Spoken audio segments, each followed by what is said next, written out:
Hello student, welcome to education market YouTube channel.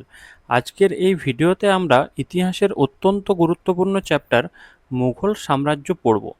এখানে আমরা জানব মুঘল সাম্রাজ্যের উত্থান, সমৃদ্ধি ও পতন সম্বন্ধে। 1526 থেকে 1858 সাল পর্যন্ত এই সাম্রাজ্য কিন্তু ছিল। এবং এই যে টপিকটা বা এই যে চ্যাপ্টারটা মুঘল সাম্রাজ্য, এটা তোমাদের প্রত্যেকটা গভর্নমেন্ট এক্সামের জন্য অত্যন্ত গুরুত্বপূর্ণ, কারণ এটা কিন্তু হিস্টোরি বিষয়। হিস্টোরি থেকে সমস্ত পরীক্ষাতেই কিন্তু প্রশ্ন আসে। তো এটা আমাদের ডাব্লিউবিপি, কেপি, রেলওয়ের সমস্ত এক্সাম, এসএসসি সমস্ত এক্সামের জন্য কিন্তু এই চ্যাপ্টারটি অত্যন্ত গুরুত্বপূর্ণ। তাই তোমাদের প্রত্যেককে রিকোয়েস্ট করব, ভিডিওটি কোনো রকম স্কিপ না করে প্রথম থেকে শেষ অবধি অবশ্যই দেখবে এবং তোমাদের ডাউটগুলি তোমরা কিন্তু কমেন্ট করে জানাবে এবং ভিডিওটি লাইক করতে ভুলো না এবং আমাদের চ্যানেলটি সাবস্ক্রাইব করে পাশে থাকতে পারো। আমরা নিয়মিত তোমাদের জন্য কিন্তু গুরুত্বপূর্ণ টপিকের উপর ভিডিও আপলোড করতেই থাকি। তো চলো বেশি কথা না বলে আমরা সরাসরি ক্লাসে চলে আসি। দেখো, আমরা প্রথমেই জানব মুঘল সাম্রাজ্যের সূচনা, বংশ পরিচয় এবং ভারতে আগমনের প্রেক্ষাপট। কি বললাম আরেকবার বলে দিচ্ছি। আমরা প্রথমেই জানব মুঘল সাম্রাজ্যের সূচনা, বংশ পরিচয় এবং ভারত আগমনের প্রেক্ষাপট সম্বন্ধে জানব। মুঘল শব্দটি মূলত মঙ্গল শব্দ থেকে উৎপন্ন হয়েছে। প্রথমে কি পয়েন্টটা রয়েছে দেখো, মুঘল শব্দটি মূলত মঙ্গল শব্দ থেকে উৎপন্ন হয়েছে। তাহলে মুঘল শব্দের উৎপত্তি কোথায়? মঙ্গল শব্দ থেকে। মুঘলরা ছিল মূলত তুর্কি মঙ্গোলীয় বংশভূত এবং দুর্ধর্ষ যোদ্ধা জাতি। ঠিক আছে, মুঘলরা ছিল তুর্কি মঙ্গোলীয়, ঠিক আছে, তুর্কি মঙ্গোলীয় বংশভূত এবং দুর্ধর্ষ যোদ্ধা জাতি। মুঘল সম্রাট বাবর তার পিতার দিক থেকে তুর্কি বীর তৈমুর লঙ্গের পঞ্চম বংশধর ছিলেন। ঠিক আছে, এই টপিকটা এই যে পয়েন্টটা এটা গুরুত্বপূর্ণ। তাহলে মুঘল সম্রাট বাবর তার পিতার দিক থেকে কি ছিলেন, তার পিতা কোন বংশের ছিলেন? তুর্কি বীর তৈমুর লঙ্গের পঞ্চম বংশধর ছিলেন। বাবর তার মাতার দিক থেকে মঙ্গল নেতা চেঙ্গিস খাঁর চতুর্দশ বংশধর ছিলেন। ঠিক আছে, এই দুটো টপিক কিন্তু মনে রাখতে হবে। মুঘলরা নিজেদের মঙ্গল বা মুঘল বলার চেয়ে তৈমুরীয় তৈমুরীয় হিসাবে পরিচয় দিতে বেশি পছন্দ করত। জহিরুদ্দিন মোহাম্মদ বাবর, এটা হচ্ছে বাবরের পুরো নাম, জহিরুদ্দিন মোহাম্মদ বাবর। ঠিক আছে, মনে রাখবে। জহিরুদ্দিন মোহাম্মদ বাবর মধ্য এশিয়ায় ফরগনা, বর্তমান উজবেকিস্তান রাজ্যের শাসক ছিলেন। তাহলে বাবর কোথাকার শাসক ছিলেন? প্রথমে ভারতে আসার আগে বাবর ছিল কিন্তু মধ্য এশিয়ার ফরগনা, বর্তমানে উজবেকিস্তানের কিন্তু উজবেকিস্তান রাজ্যের শাসক ছিলেন। মধ্য এশিয়ায় সমরখন্দ ও ফরগনা বারবার হারিয়ে এবং উজবেকদের কাছে পরাজিত হয়ে বাবর ভারতের দিকে দৃষ্টি দেন। ঠিক আছে, সেখানে সমরখন্দ এবং ফরগনা বারবার সে হেরে যাচ্ছিল, উজবেকদের কাছে সে পরাজিত হয়ে তখন তার স্থায়ী সাম্রাজ্য বিস্তারের জন্য কিন্তু সে ভারতের দিকে আসতে শুরু করে। ঠিক আছে, ভারতের দিকে আসে। পরের স্লাইডে চলে যায়। মুঘল সাম্রাজ্যের সূচনা, বংশ পরিচয় এবং ভারত আগমনের প্রেক্ষাপটে রয়েছে এই টপিক, এখানেও। তো পরের স্লাইডটাতেও তো এখানে কি রয়েছে, পাঞ্জাবের গভর্নর দৌলত খাঁ লোদি এবং ইব্রাহিম লোদির কাকা আলম খাঁ বাবরকে ভারত আক্রমণে আমন্ত্রণ জানান। তাহলে বাবরকে ভারত আক্রমণে কে আমন্ত্রণ জানিয়েছিল? পাঞ্জাবের গভর্নর দৌলত খাঁ লোদি এবং ইব্রাহিম লোদির কাকা আলম খাঁ বাবরকে ভারত আক্রমণে আমন্ত্রণ জানান। চিত্তরের রানা সঙ্গ বাবরকে ইব্রাহিম লোদির বিরুদ্ধে যুদ্ধে সহায়তার আশ্বাস দিয়েছিলেন বলে জানা যায়।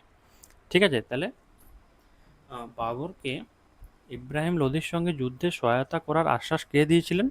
তো চিত্তরের রানা সংঘ কিন্তু বাবরকে ইব্রাহিম লোদির সঙ্গে যুদ্ধে সহায়তা করার আশ্বাস দিয়েছিলেন বলে জানা যায়।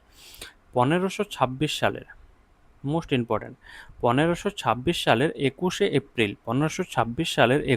এপ্রিল পানিপথের প্রথম যুদ্ধে বাবর ইব্রাহিম লোদিকে চূড়ান্তভাবে পরাজিত করে। তাহলে বাবর কিন্তু ভারত আক্রমণ মানে ভারতে প্রবেশ করে কাকে হারিয়ে? ইব্রাহিম লোদিকে। সরি,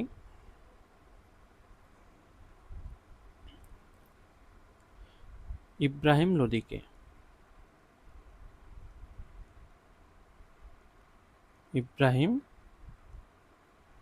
ইব্রাহিম লোদিকে হারিয়ে বাবর কিন্তু ভারত আক্রমণ করে। কত সালে? 1526 সালে। 1526 সালে, ঠিক আছে? 1526 সালে 21শে এপ্রিল।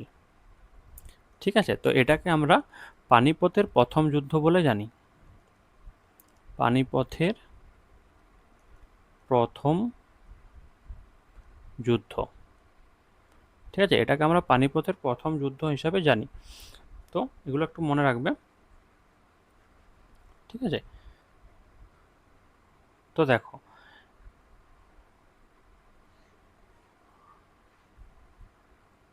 কি বলা হয়েছে যে 1526 সালের 21শে এপ্রিল পানিপথের প্রথম যুদ্ধে বাবর ইব্রাহিম লোদিকে চূড়ান্তভাবে পরাজিত করেন। বাবরই প্রথম ভারতে যুদ্ধক্ষেত্রে সফলভাবে কামান ও আগ্নেয়াস্ত্রের ব্যবহার শুরু করেন। তাহলে বাবরই কিন্তু প্রথম ভারতে যুদ্ধক্ষেত্রে সফলভাবে কামান এবং আগ্নেয়াস্ত্রের ব্যবহার শুরু করেন। পানিপথের যুদ্ধে জয়ের জন্য বাবর তুলুকমা, ঠিক আছে, তুলুকমা নামক বিশেষ রণকৌশল এবং রুমি কৌশল ব্যবহার করেছিলেন। তুলুকমা, ঠিক আছে, তুলুকমা নামক এবং মানে বিশেষ রণকৌশল এবং রুমি কৌশল ব্যবহার করেছিলেন। 1526 সালে পানিপথের এই জয়ের মাধ্যমেই ভারতে প্রায় 300 বছরের দিল্লি সুলতানি শাসনের অবসান ঘটে। 300 বছরের দিল্লি সুলতানি শাসনের অবসান ঘটে এবং মুঘল সাম্রাজ্যের ভিত্তি স্থাপিত হয়। তাহলে বাবর কিন্তু উজবেকিস্তান থেকে চলে এলো ভারতে। ভারতে চলে এলো কে? বাবর। কাকে হারিয়ে? ইব্রাহিম লোদিকে। ইব্রাহিম লোদিকে ইব্রাহিম লোদিকে হারিয়ে কিন্তু বাবর ভারতে ঢুকে গেল। আচ্ছা দাঁড়াও, এটা হয় রশ্মি হবে। ইব্রাহিম লোদিকে হারিয়ে মানে ভারতে প্রবেশ করে গেল কে? বাবর, ঠিক আছে। এবং তার আগে কোন সুলতানি ছিল? দিল্লির সুলতানি কিন্তু ভারতে মানে ভারত শাসন করত। এবং কোন যুদ্ধ? যেটা বাবরের সঙ্গে ইব্রাহিম লোদির যে যুদ্ধটা হয়েছিল সেটার নাম কিন্তু পানিপথের প্রথম যুদ্ধ। ঠিক আছে, কখন হয়েছিল? 1526 সালের 21শে এপ্রিল। এই যে টপিকগুলো আমি বলে দিচ্ছি বারবার, এগুলো কিন্তু মনে রাখবে, এগুলো থেকে কিন্তু পরীক্ষায় প্রশ্ন আসে। বাবর কাকে হারিয়ে ভারতে প্রবেশ করে?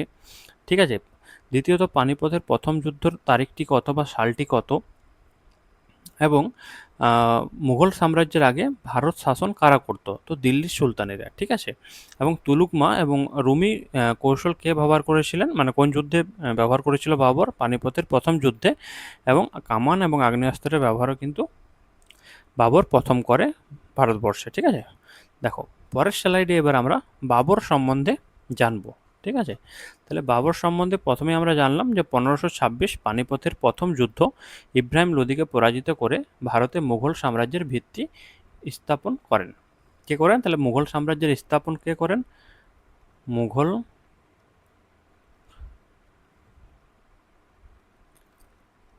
সাম্রাজ্যের স্থাপন কে করেন? তো সেটার উত্তর হবে বাবর, ঠিক আছে।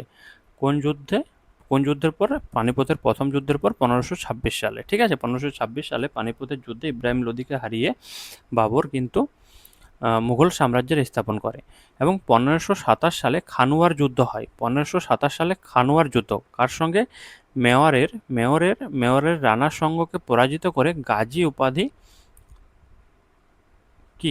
উপাধি গ্রহণ করেন। তো খানুয়ার যুদ্ধের পর মানে খানুয়ার যুদ্ধ কার সঙ্গে হয়েছিল? রানার সঙ্গে, এবং তাকে পরাজিত করে গাজী উপাধি কে পেয়েছিলেন? বাবর, ঠিক আছে। রেলওয়েতে কিন্তু ডিপ থেকে প্রশ্ন দিয়ে দেয়। তাহলে গাজী উপাধিটি কার? গাজী উপাধিটি কিন্তু বাবরের। তারপরে দেখো, 1528 চন্দেরির যুদ্ধ মালব অঞ্চলের মেদিনী রায়কে পরাজিত করে মুঘল আধিপত্য বিস্তার করেন, ঠিক আছে। মালব অঞ্চলের মেদিনী রায়কে পরাজিত করে মুঘল আধিপত্য বিস্তার করেন চান্দেরের যুদ্ধে, মেদিনী রায়কে পরাজিত করেন। এবং 1529 এটাতে হয়েছিল ঘরঘরার যুদ্ধ। এগুলো ইম্পর্টেন্ট যে ঘরঘরার যুদ্ধ কখন হয়, তো সেটা হবে 1529 সালে। বিহার ও বাংলার আফগান শক্তিকে মাহমুদ লোদি মাহমুদ লোদিকে চূড়ান্তভাবে পরাজিত করেন কে? বাবর। তাহলে ঘরঘরার যুদ্ধ কততে হয়েছিল? 1529-এ। এবং কার সঙ্গে কার? তাহলে বিহার ও আফগান শক্তি মাহমুদ লোদির সঙ্গে বাবরের। তারপরে দেখো স্মৃতিকথা, তুর্কি ভাষায় নিজের আত্মজীবনী তুজুক-ই বাবরি বা বাবর নামা রচনা করেন। তাহলে তুজুক তুজুক ই বাবরি, ঠিক আছে, তুজুক ই বাবরি বা বাবরনামা কে রচনা করেন? বাবর নিজেই, এবং সেটা তার অটোবায়োগ্রাফি, মানে নিজের আত্মজীবনী, ঠিক আছে, নিজের আত্মজীবনী মানে অটোবায়োগ্রাফি, মানে নিজের লেখা আত্মজীবনী, ঠিক আছে। তো তুজুক ই বাবরি বা বাবরনামা বাবর কিন্তু নিজেই রচনা করেন। তো মনে থাকবে পয়েন্টগুলো। 1526 পানিপথের প্রথম যুদ্ধ ইব্রাহিম লোদির সঙ্গে বাবরের, এবং এই যুদ্ধের পরেই কিন্তু ভারতবর্ষে মুঘল সাম্রাজ্যের স্থাপন হয়। 1527 খানুয়ার যুদ্ধ, 1528 চন্দেরির যুদ্ধ, 1529 ঘরঘরার যুদ্ধ, ঠিক আছে, এগুলো মনে রাখবে। পরের দেখো রয়েছে হুমায়ুন। বাবরের পরে কিন্তু মুঘল সাম্রাজ্যের সম্রাট হন হুমায়ুন। 1530 সালে পিতা বাবরের মৃত্যুর পর জ্যেষ্ঠ পুত্র মানে সবথেকে বড় ছেলে হিসেবে দিল্লির সিংহাসন আরোহণ করেন কে? হুমায়ুন। এবং 1539 চৌসারের যুদ্ধ হয়, চৌসার যুদ্ধ 1539 চৌসার যুদ্ধ হয়। শের শাহের কাছে পরাজিত হয়ে অল্পের জন্য প্রাণ রক্ষা করেন। তাহলে হুমায়ুন কিন্তু কার কাছে হেরে গেছিল? শের শাহের কাছে কিন্তু হেরে যায়। কতটায়? 1539, মনে রাখবে। 1539 হুমায়ুন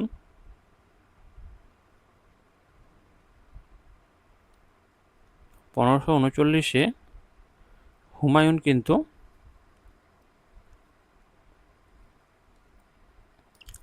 1539 হুমায়ুন হেরে যায় কার কাছে? শের শাহর কাছে। শের শাহর কাছে কিন্তু হুমায়ুন পরাজিত হয় এবং অল্পের জন্য কিন্তু প্রাণে বেঁচে যান। এবং তারপর 1540 কনৌজ ও বিল্লগ্রামের যুদ্ধ। শের শাহের কাছে চূড়ান্ত পরাজয়ের পর 15 বছরের জন্য ভারত ছাড়তে বাধ্য হন। ঠিক আছে, শের শাহের কাছে কোন যুদ্ধে খুব পরাজিত হয়েছিল চূড়ান্তভাবে? তো সেটা হচ্ছে বিল্লগ্রামের যুদ্ধ 1540-এ। শের শাহের কাছে চূড়ান্তভাবে পরাজয়ের পর 15 বছরের জন্য ভারত ছাড়তে বাধ্য হন কে? হুমায়ুন। এবং 1555 সির যুদ্ধ বৈরাম খাঁর সহায়তায়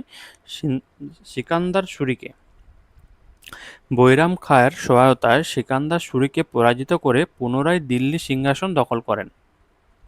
ঠিক আছে, তাহলে বৈরাম খাঁর সহায়তায় সিকান্দার সুরিকে পরাজিত করেন এবং পুনরায় দিল্লির সিংহাসন দখল করেন। তাহলে এই যে 1540 সালে এই যে কনৌজ বা বিল্লগ্রামের যুদ্ধের পর কিন্তু হুমায়ুন ভারত ছেড়ে চলে গেছিল 15 বছরের জন্য, এবং 1555 সালে সিকান্দার সুরিকে পরাজিত করে আবার দিল্লির সিংহাসন ফিরে পান কে? হুমায়ুন। ঠিক আছে, মনে রাখবে। এবং শেরশাহ কিন্তু হুমায়ুনকে পরাজিত করেছিল প্রথম চৌসারের যুদ্ধে, এবং তারপরে কনৌজ এবং বিল্লগ্রামের যুদ্ধে চূড়ান্তভাবে পরাজিত করেন এবং ভারত ছাড়া করেন। ঠিক আছে, এবং এরপর মৃত্যু জানবো। হুমায়ুনের মৃত্যু কিন্তু একটা আকস্মিক মৃত্যু। 1556 সালে দিল্লির দিন পনাহ লাইব্রেরির সিঁড়ি থেকে পড়ে আকস্মিক মৃত্যু হয়। তাহলে এটাও অনেক সময় আসে যে সিঁড়ি থেকে পড়ে কোন সম্রাটের মৃত্যু হয়, কোন মুঘল সম্রাটের মৃত্যু হয়, তো সেটা হবে হুমায়ুন। হুমায়ুন কিন্তু সিঁড়ির থেকে পড়ে মৃত্যুবরণ করেছিল। দেখো এরপর আমরা শের শাহ সুরি বংশ। ঠিক আছে, আমরা একটু আগে দেখলাম যে এখানে কনৌজ বা বিল্লগ্রামের যুদ্ধের পর কিন্তু সুরি বংশের প্রতিষ্ঠা হয়। ঠিক আছে, সুরি বংশের প্রতিষ্ঠা হয় এবং সুরি বংশের প্রতিষ্ঠাতাকে শের শাহ সুরি। তো এখানে আমরা সুরি বংশ দেখব। তো এখানে আমরা পড়ব যে বিল্লগ্রামের যুদ্ধে হুমায়ুনকে পরাজিত করে দিল্লিতে সাময়িকভাবে মুঘল শাসনের অবসান ঘটান কে? শের শাহ। প্রশাসনিক সংস্কার, কৃষকদের স্বার্থে জমিতে স্বত্বাধিকার দেওয়ার জন্য পাট্টা ও কবুলিয়ত প্রথা চালু করেন। পাট্টা ও কবুলিয়ত প্রথা কে চালু করেন? সেটা হচ্ছে শেরশাহ সুরি আর কি, শেরশাহ। পাট্টা ও কবুলিয়ত, পাট্টা ও কবুলিয়ত শুরু করেন শেরশাহ সুরি, ঠিক আছে, শেরশাহ শুরু করে। এবং সোনারগাঁও থেকে পেশোয়ার পর্যন্ত বিখ্যাত গ্র্যান্ড ট্যাঙ্ক বা জিটি রোড নির্মাণ ও সংস্কার করেন। তাহলে জিটি রোড কে নির্মাণ করেন? ভারতবর্ষে জিটি রোডের প্রথম নির্মাণ কে করেন? তো সঠিক উত্তর হবে শেরশাহ। শেরশাহ কিন্তু প্রথম জিটি রোড বা গ্র্যান্ড ট্র্যাঙ্ক রোডের নির্মাণ ও সংস্কার করেন। কোথা থেকে কোথায় হয়েছিল? সোনারগাঁও থেকে পেশোয়ার পর্যন্ত প্রথম গ্র্যান্ড ট্র্যাঙ্ক রোড হয় কার দ্বারা? শেরশাহর দ্বারা। মুদ্রা, রৌপ্য মুদ্রা, রুপিয়া এবং তাম্র মুদ্রার দাম প্রচলন করেন। দাম মুদ্রার কে প্রচলন করেন? সেটাও হবে শেরশাহ। এবং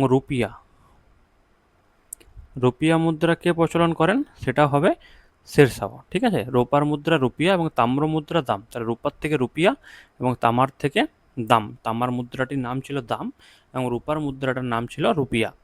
তারপর মোস্ট ইম্পর্ট্যান্ট ডাক ব্যবস্থা, পোস্টাল সিস্টেম। তাহলে ঘোড়ার মাধ্যমে দ্রুত সংবাদ আদান প্রদানের জন্য উন্নত ডাক ব্যবস্থা গড়ে তোলেন। তাহলে প্রথম ডাক ব্যবস্থা কে গড়ে তোলেন? সেটা হবে শেরশাহ। তাহলে এখান থেকে ইম্পর্ট্যান্ট টপিক হচ্ছে যে জিটি রোড বা গ্র্যান্ড ট্যাঙ্ক রোড শেরশাহ শুরু করেন, ডাক ব্যবস্থা শুরু করেন এবং দাম ও রুপিয়া মুদ্রার প্রচলন করেন কে? শেরশাহ সুরি বংশের প্রতিষ্ঠাতা। ঠিক আছে, হুমায়ুনকে পরাজিত করে দিল্লিতে সাময়িকভাবে সুরি বংশের প্রতিষ্ঠা করেন। এরপর আমরা জানবো আকবর। ঠিক আছে, 1556 সালে পানিপথের দ্বিতীয় যুদ্ধ। তাহলে পানিপথের প্রথম যুদ্ধ আমরা দেখলাম 1526 সালে পানিপথের প্রথম যুদ্ধ কার সঙ্গে? বাবরের সঙ্গে ইব্রাহিম লোদির হয়েছিল এবং ভারতবর্ষে মুঘল সাম্রাজ্যের প্রতিষ্ঠা হয়েছিল। এরপর আমরা দেখছি যে 1556 সালে পানিপথের দ্বিতীয় যুদ্ধ। তো এখানে অভিভাবক বৈরাম খাঁর নেতৃত্বে মুঘল বাহিনীর আফগান সেনাপতি হিমুকে পরাজিত করে। তাহলে কে? আকবর তার অভিভাবক বৈরাম খাঁর নেতৃত্বে মুঘল বাহিনীর আফগান সেনা এখানে একটা ভুল বলছি আমি। অভিভাবক বৈরাম খাঁর নেতৃত্বে মুঘল বাহিনী, ঠিক আছে, আফগান সেনাপতি হিমুকে পরাজিত করেন। তাহলে আকবর সেই মুহূর্তে কিন্তু 12-13 বছর 13 বছরের এক শিশু। ঠিক আছে, 13 বছরের এক শিশু, তাই তার অভিভাবক ছিল বৈরাম খাঁ এবং তিনি একাধারে সেনাপতিও ছিলেন। তো তিনি আফগান সেনাপতি হিমুকে পরাজিত করেন। ঠিক আছে, তাই সেটা পানিপথের দ্বিতীয় যুদ্ধ নামে পরিচিত। এবং তারপরে 1576 হলদিঘাটির যুদ্ধ। মুঘল সেনাপতি মান সিংহের নেতৃত্বে মেওয়ারের রানা প্রতাপকে পরাজিত করা হয়। মুঘল সেনাপতি মান সিংহের নেতৃত্বে মেওয়ারের রানা প্রতাপকে পরাজিত করা হয়।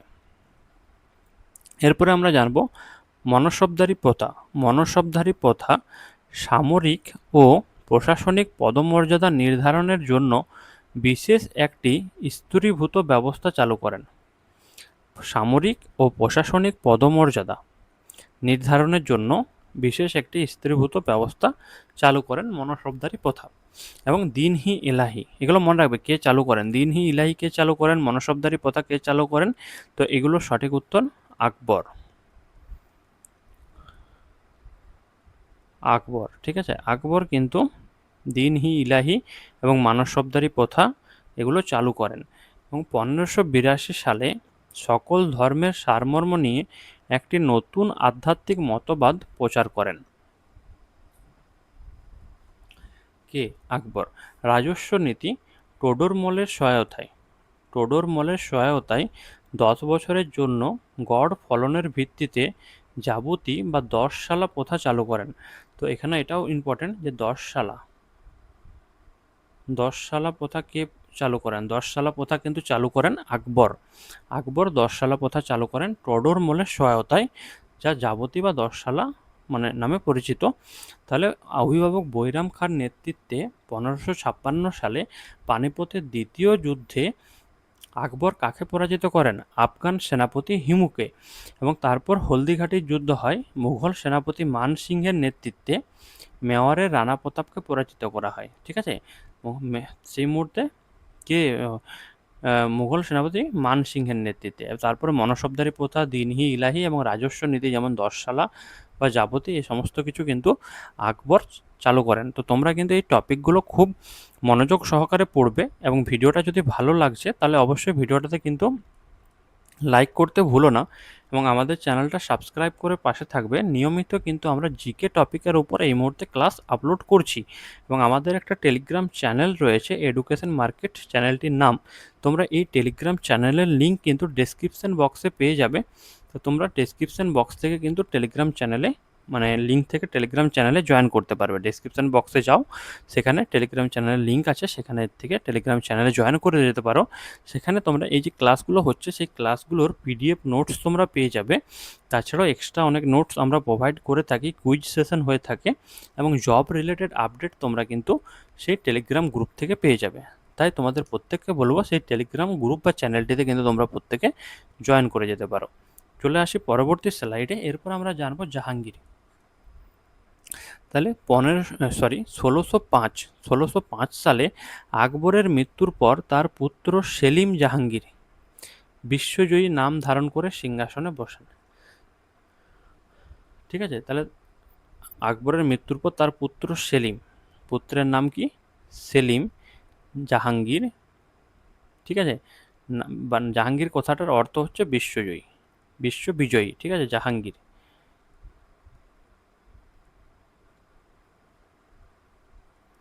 ঠিক আছে, জাহাঙ্গীর কথাটার অর্থ বিশ্ববিজয়ী, সেটাই ওই জন্য ব্যাকেটে লিখে দিয়েছি।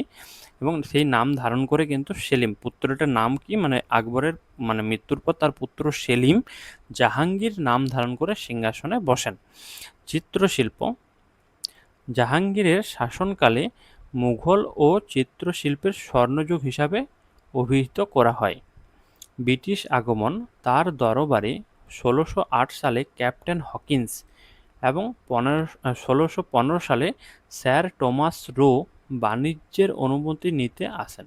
তাহলে এখানে একটা এই প্রশ্নগুলো কিন্তু সচরাচর এসেই থাকে, যে captain Hawkins, captain Hawkins, captain Hawkins এবং স্যার টমাস রো কোন সম্রাটের দরবারে আসেন?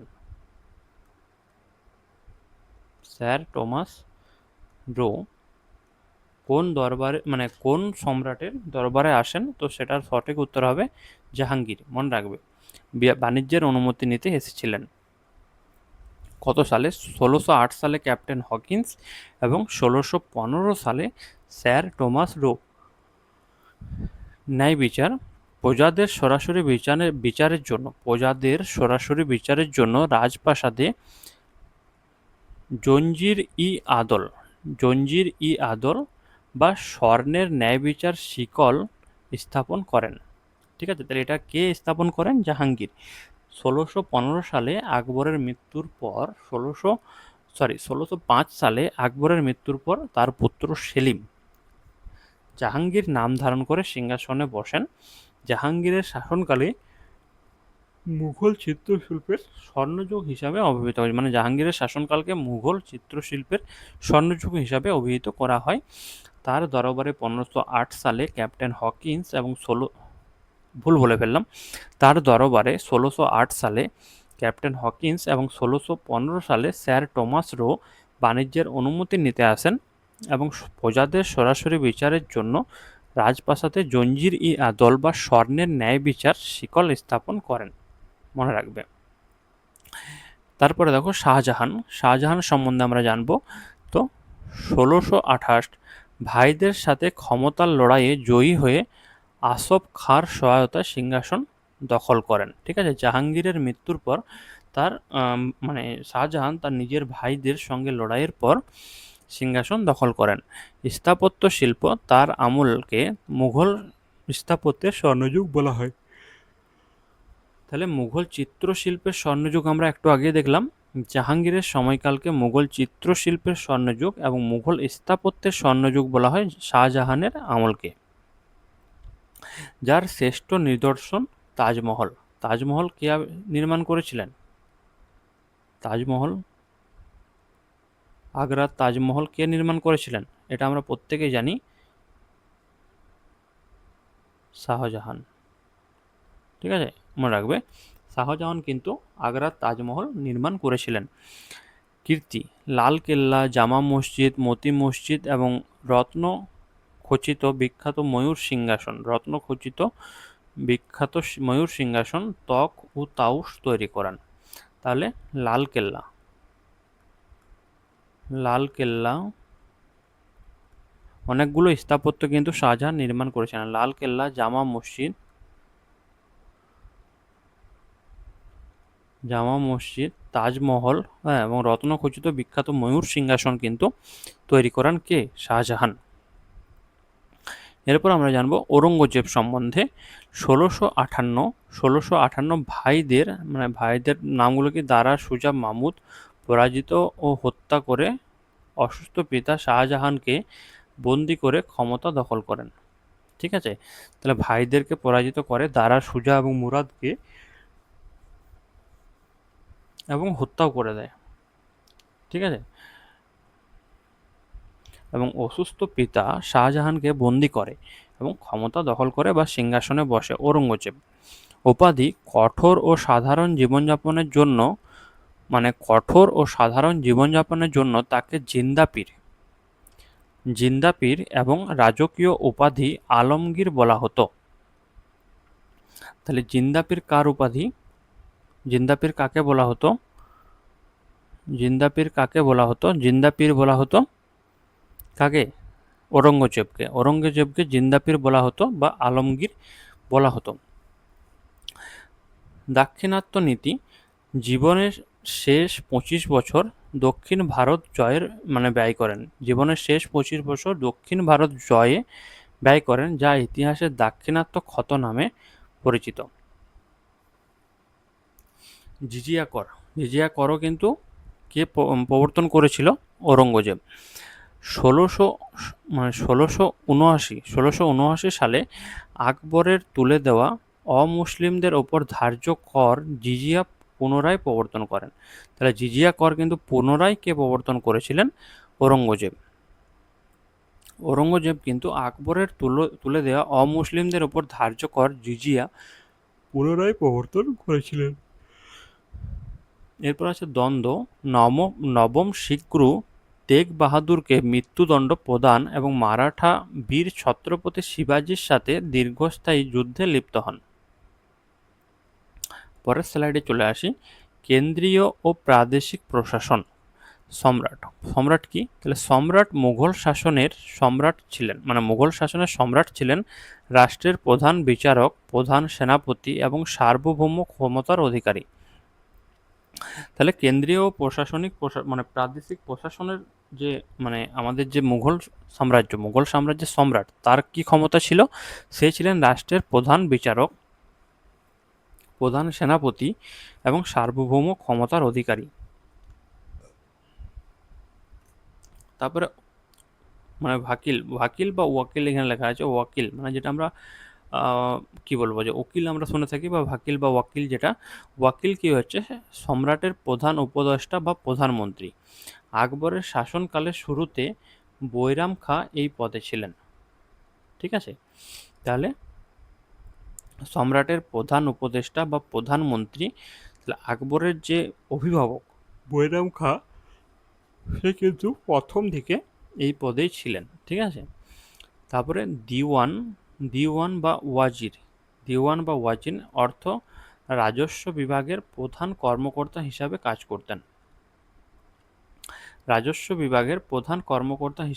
করতেন। তারপরে মীর বক্সি সামরিক বিভাগের প্রধান এবং মনসবদারের নিয়োগ ও বেতনের দায়িত্ব পালন করতেন। তারপরে সদর ও সুদূর ধর্মীয় অনুদান এবং বিচার বিভাগীয় কাজ দেখাশোনা করতেন। সুবা আকবরের আমলে সাম্রাজ্য 12টি পরে 15টি প্রদেশে সুবায় বিভক্ত ছিল। সুবেদার প্রাদেশিক শাসনের প্রধান কর্মকর্তা বা গভর্নর, যিনি আইন শৃঙ্খলা রক্ষার দায়িত্বে ছিলেন। প্রশাসনিক স্তর প্রতিটি সুবা কয়েকটি সরকার এবং সরকারগুলো কয়েকটি পরগনায় বিভক্ত ছিল। এগুলো একটু পড়ে নেবে, পিডিএফটা টেলিগ্রাম চ্যানেলে পেয়ে যাবে, সেখান থেকে পড়ে একটু মুখস্থ করে নিও, ঠিক আছে। তারপরে মনসবদারি ব্যবস্থা সম্বন্ধে আমরা জানবো, বৈশিষ্ট্য ও বিবর্তন। প্রবর্তন: আকবর 1571 সালে সামরিক ও বেসামরিক কর্মকর্তাদের পদমর্যাদা নির্ধারণের জন্য এই প্রথা চালু করেন। তাহলে মনসবদারি প্রথা কে চালু করেন? মনসবদারি প্রথা চালু করেন কে? না আকবর। আকবর কিন্তু এই প্রথা চালু করেন। অর্থ, মনসব শব্দের আক্ষরিক অর্থ হলো পদমর্যাদা। মনে রাখবে, প্রশ্ন দিতে পারে মনসব কথার অর্থ কি। মনসব কথার অর্থ কি? এটা হবে পদ মর্যাদা, ঠিক আছে। মনসব কথার অর্থ পদ মর্যাদা। তারপরে জাত, এটি মনসবদারের ব্যক্তিগত মর্যাদা এবং মাসিক বেতন নির্ধারণ করত। সওয়ার কি? এটি নির্দেশ করত ওই মনসবদারকে ঠিক কতজন অশ্বারোহী সৈন্য যুদ্ধের জন্য প্রস্তুত রাখতে হবে। তারপরে নিয়োগ, এই পদ বংশানুক্রমিক ছিল না, সম্রাটের ইচ্ছানুসারে কর্মকর্তাদের পদোন্নতি বা পদচ্যুতি ঘটত। বেতন, মনসবদাররা নগদ অর্থে অথবা জায়গির বা রাজস্ব থেকে বেতন পেতেন।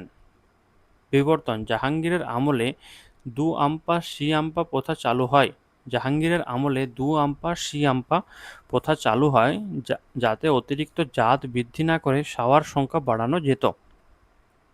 পরের স্লাইড, ভূমি রাজস্ব বা 10 সালা বা যাবতী প্রথা। রাজা টোডরমল আকবরের অর্থমন্ত্রী এবং রাজস্ব ব্যবস্থার মূল কারিগর। একে টোডরমলের বন্দোবস্ত বলা হয়। টোডরমলের বন্দোবস্ত বলা হয়। ভূমি রাজস্বের মধ্যে 10 তালা বা যাবতী প্রথা, সেটা কিন্তু টোডরমল বন্দোবস্ত বলা হয়। আকবরের অর্থমন্ত্রী এবং রাজস্ব ব্যবস্থার মূল কারিগর রাজা টোডরমল। যাবতী প্রথা, জমি জরিপ এবং পরিমাপের মাধ্যমে শস্যের দাম অনুযায়ী নগদ অর্থে কর নির্ধারণের পদ্ধতি। কি? জমি জরিপ এবং পরিমাপের মাধ্যমে শস্যের দাম অনুযায়ী নগদ অর্থে কর নির্ধারণের পদ্ধতি। 10 সালা ব্যবস্থা কি ছিল? কত সালে হয়? 1580 সালে চালু হওয়া এই ব্যবস্থায় বিগত 10 বছরের গড় ফলন ও দামের উপর ভিত্তি করে রাজস্ব নির্ধারিত হতো। ঠিক আছে, 10 বছরের গড় ফলন এবং দামের উপর ভিত্তি করে রাজস্ব নির্ধারিত হতো। এবং এটা কত সালে চালু হয়েছিল? 1580 সালে। 10 সালা ব্যবস্থা কত সালে চালু হয়? 1580 সালে। কে চালু করেন? আকবর। ঠিক আছে। গজ-ই-ইলাহি, জমি পরিমাপের জন্য আকবর 32 আঙ্গুলের বিশেষ পরিমাপ দণ্ড গজ-ই-ইলাহি বাঁশের লাঠিতে লোহার রিং লাগানো চালু করেন। ঠিক আছে, 32 আঙ্গুলের বিশেষ পরিমাপ দণ্ড গজ-ই-ইলাহি। পোলাজ কি? প্রতি বছর চাষ হওয়া সবচেয়ে উর্বর জমি। প্রতি বছর চাষ হওয়া সবচেয়ে উর্বর জমিকে বলা হয় পোলাজ। পরুতি, ঠিক আছে। তো পৌরুতি কাকে বলা হয়? পৌরুতি বলা হতো উর্বরতা ফেরাতে 1-2 বছর ফেলে রাখা জমি। 1 বছর 2 বছর ফেলে রেখে দেওয়া হতো জমি, যেগুলো উর্বরতা ফেরানোর জন্য, সেই জমিগুলোকে পরুতি বলা হয়। চাচর বা বঞ্জর, যথাক্রমে 3-4 বছর অন্তর অন্তর চাষ করার জমি এবং 5 বছর বা তার বেশি সময় পতিত থাকা অনুর্বর জমিকে বলা হয় চাচর বা বঞ্জর। তারপরে মুঘল স্থাপত্য কলা সম্বন্ধে আমরা জানব। বুলন দরওয়াজা, সম্রাট আকবর গুজরাট জয়ের স্মৃতিতে ফতেপুর সিক্রিতে ভারতের বৃহত্তম এই প্রবেশদ্বারটি নির্মাণ করেন। বুলন দরওয়াজা কে নির্মাণ করেন? সম্রাট আকবর গুজরাট জয়ের স্মৃতিতে, যখন আকবর গুজরাট জয় করেছিলেন তার স্মৃতিতে কিন্তু ফতেপুর সিক্রিতে বৃহত্তম এই প্রবেশদ্বারটি নির্মাণ করেন। হুমায়ুনের সমাধি, হুমায়ুনের পত্নী হামিদা বানু বেগম এটি নির্মাণ করেন। হুমায়ুনের সমাধি কে নির্মাণ করেন? হুমায়ুনের পত্নী হামিদা বানু বেগম এটি নির্মাণ করেন, যা তাজমহলের স্থাপত্য শৈলীর অনুপ্রেরণা ছিল। তাজমহল। সম্রাট শাহজাহান তার পত্নী মুমতাজ মহলের স্মৃতিতে যমুনা নদীর তীরে শ্বেত পাথরের এই বিশ্ববিখ্যাত সৌধ নির্মাণ করেন। সম্রাট শাহজাহান তার পত্নী মুমতাজ মহলের স্মৃতিতে যমুনা নদীর তীরে শ্বেত পাথরের এই বিশ্ববিখ্যাত সৌধ নির্মাণ করেন। শাহজাহানের স্থাপত্য, লালকেল্লা, জামা মসজিদ এবং রত্নখচিত বিখ্যাত ময়ূর সিংহাসন তার স্থাপত্য প্রীতির নিদর্শন। শাহজাহান কি নির্মাণ করেছিলেন? লালকেল্লা, জামা মসজিদ, তাজমহল এবং রত্নখচিত ময়ূর সিংহাসন। তারপরে ইমাদ উদ দৌলার সমাধি নূরজাহান তার পিতার স্মৃতিতে এটি নির্মাণ করেন, যা পিত্রাদুরা পাথরের উপর রত্নখচিত কারুকাজ শিল্পের জন্য বিখ্যাত। ঔরঙ্গজেবের স্থাপত্য, লাহোরে বিশাল বাদশাহী মসজিদ এবং তাজমহলের আদলে ঔরঙ্গাবাদে বিবির কা মাকবারা নির্মাণ করেন। ঠিক আছে, লাহোরে বিশাল বাদশাহী মসজিদ এবং তাজমহলের আদলে ঔরঙ্গাবাদে বিবি কা মাকবারা নির্মাণ করেন।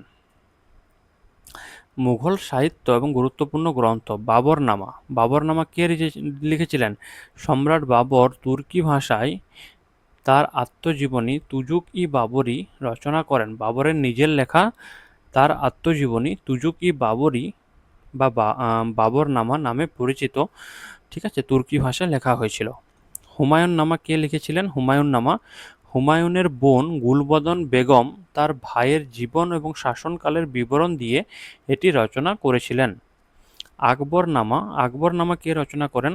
আবুল ফজল সম্রাট আকবরের রাজত্বকাল ও প্রশাসনিক প্রামাণ্য দলিল হিসাবে এবং পরে তৃতীয় খণ্ড আইনি আকবরী রচনা করেন। তো আইনি আকবরী কে রচনা করেন? আইনি আকবরী রচনা করেন আবুল ফজল। ঠিক আছে, আবুল ফজল আইনি আকবরী কিন্তু রচনা করেন। তুজুক-ই-জাহাঙ্গীর সম্রাট জাহাঙ্গীর ফরাসি ভাষায় তার নিজস্ব অভিজ্ঞতা ও শাসনকাল নিয়ে এই আত্মজীবনী লিখেছিলেন। ঠিক আছে, তাহলে তুজুক-ই-জাহাঙ্গীর ফরাসি ভাষায় লেখা জাহাঙ্গীরের নিজের আত্মজীবনী এবং সে নিজে লিখেছেন। তো শির-ই-আকবর শাহজাহানের পুত্র দারা শিকোহ উপনিষদ ও বেদের মতো প্রাচীন সাংস্কৃতিক গ্রন্থগুলো ফারসি ভাষায় অনুবাদ করেছিলেন। তাহলে প্রাচীন উপনিষদ এবং বেদের মতো প্রাচীন সংস্কৃত গ্রন্থগুলো ফারসি ভাষায় উপনীত করেছিলেন শাহজাহানের পুত্র দারা, যা শির-ই-আকবর নামে পরিচিত। এরপরে দেখো, মুঘল সাম্রাজ্যের পতন এবং অন্তিম অধ্যায় আমরা জানব। ঠিক আছে, এটা আমরা দেখলাম। এরপর আমরা মুঘল সাম্রাজ্যের পতন এবং অন্তিম অধ্যায় আমরা জানব। তাহলে দুর্বল উত্তরাধিকারী। 1707 সালে ঔরঙ্গজেবের মৃত্যুর পর প্রথম বাহাদুর শাহ থেকে শুরু করে পরবর্তী শাসকরা দুর্বল হওয়ায় হায়দ্রাবাদ, বাংলা এবং অযোধ্যার মতো আঞ্চলিক রাজ্যগুলো কার্যত স্বাধীন হয়ে যায়। তাহলে ঔরঙ্গজেব পর্যন্ত শেষ। ঔরঙ্গজেবের মৃত্যুর পর প্রথম বাহাদুর শাহ থেকে শুরু করে পরবর্তী শাসকরা অত্যন্ত দুর্বল ছিল, যার জন্য হায়দ্রাবাদ, বাংলা ও অযোধ্যার মতো আঞ্চলিক রাজ্যগুলো কার্যত স্বাধীন হয়ে যায়। তারপরে সৈয়দ ভ্রাতৃদ্বয়। মুঘল দরবারে আবদুল্লাহ খাঁ এবং হোসেন আলী খাঁ কিং মেকার হিসাবে পরিচিত ছিলেন, যারা নিজেদের ইচ্ছামতো সম্রাট ফারুকশিয়ার এবং অন্যদের সিংহাসনে বসাতেন বা সরিয়ে দিতেন।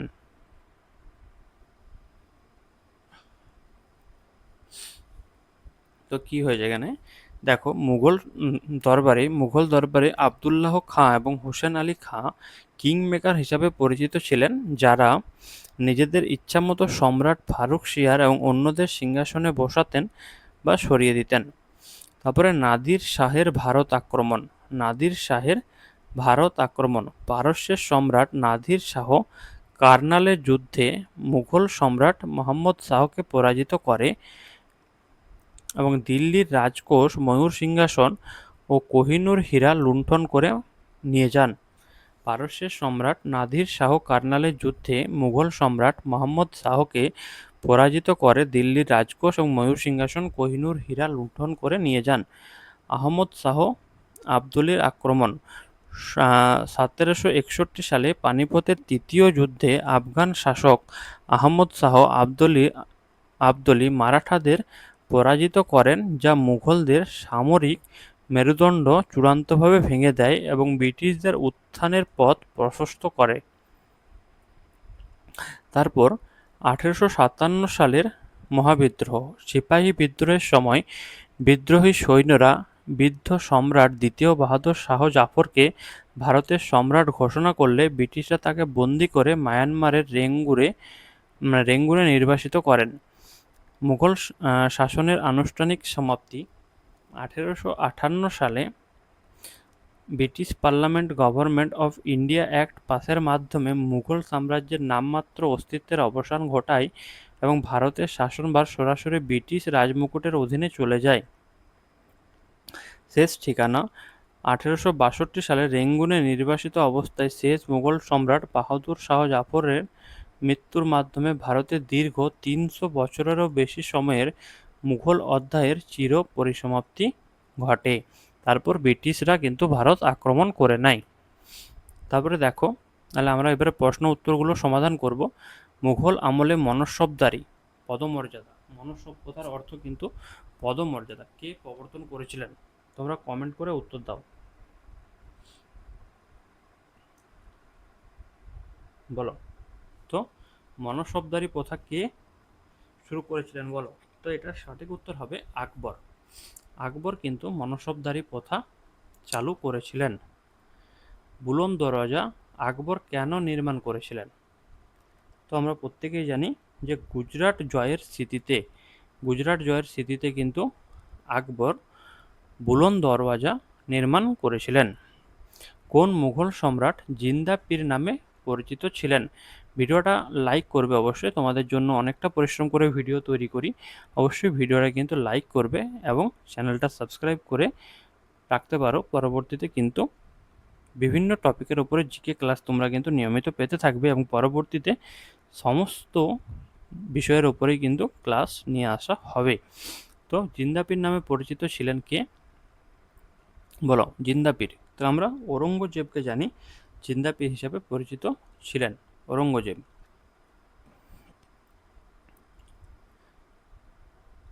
তো এরপরে দেখো, বাবর তার আত্মজীবনী তুজু কি বাবরি কোন ভাষায় লিখেছিলেন বলো? তো সঠিক উত্তর তুর্কি ভাষায় লিখেছিলেন, বা চাগতাই ভাষায় লিখেছিলেন। কে? বাবর তার আত্মজীবনী তুজু কি বাবরি। হলদিঘাটের যুদ্ধে মানে 1576 মুঘল সেনাবাহিনীর সেনাপতি কে ছিলেন বলো? তো এটা হবে মান সিংহ।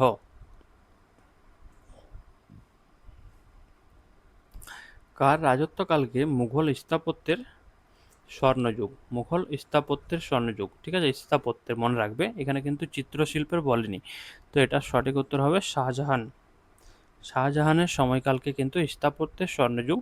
এবং যদি বলে চিত্রশিল্পের, একটু আগে আমরা পড়লাম, চিত্রশিল্পের বললে হবে কিন্তু কে? জাহাঙ্গীর।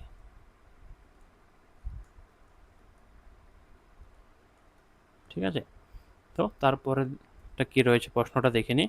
শেষ মুঘল সম্রাট দ্বিতীয় বাহাদুর শাহ জাফরকে ব্রিটিশরা কোথায় নির্বাসিত করেছিল? তো রেঙ্গুন, মায়ানমারের রেঙ্গুনে। আইনি আকবরী এবং আকবরনামা কে রচনা করেছিলেন বলো? আইনি আকবরী বা আকবরনামা কে রচনা করেছিলেন? সঠিক উত্তর আবুল ফজল। নাদির শাহ কত সালে ভারত আক্রমণ করে ময়ূর সিংহাসন লুণ্ঠন করেন? নাদির শাহ কত সালে ভারত আক্রমণ করে ময়ূর সিংহাসন লুণ্ঠন করেন? তো সঠিক উত্তর 1739 সালে। জিজিয়া কর পুনরায় কে চালু করেছিলেন? তো ঔরঙ্গজেব কিন্তু পুনরায় জিজিয়া কর চালু করেছিলেন। তো স্টুডেন্টস, আজকের ভিডিওটা এখানেই আমরা শেষ করছি। ভিডিওটা ভালো লাগলে অবশ্যই ভিডিওটাতে একটা লাইক করো এবং শেয়ার করতে ভুলো না। এবং আমাদের টেলিগ্রাম চ্যানেলে জয়েন করতে পারো। ডেসক্রিপশন বক্সে টেলিগ্রাম চ্যানেলের লিঙ্ক দেওয়া আছে, সেখানে তোমরা ক্লাসের পিডিএফ এবং free extra study PDF, quiz এবং জব রিলেটেড আপডেট কিন্তু তোমরা টেলিগ্রাম চ্যানেল থেকে পেয়ে যাবে। অবশ্যই প্রত্যেকে টেলিগ্রাম চ্যানেলে জয়েন করে যেও এবং চ্যানেলটা সাবস্ক্রাইব করে রাখতে পারো। পরবর্তীতে নতুন নতুন ভিডিওর নোটিফিকেশান পাওয়ার জন্য পাশে বেল আইকনটিও প্রেস করে রাখতে পারো। ধন্যবাদ ভিডিওটি শেষ অবধি দেখার জন্য। দেখা হচ্ছে পরবর্তী ভিডিওতে।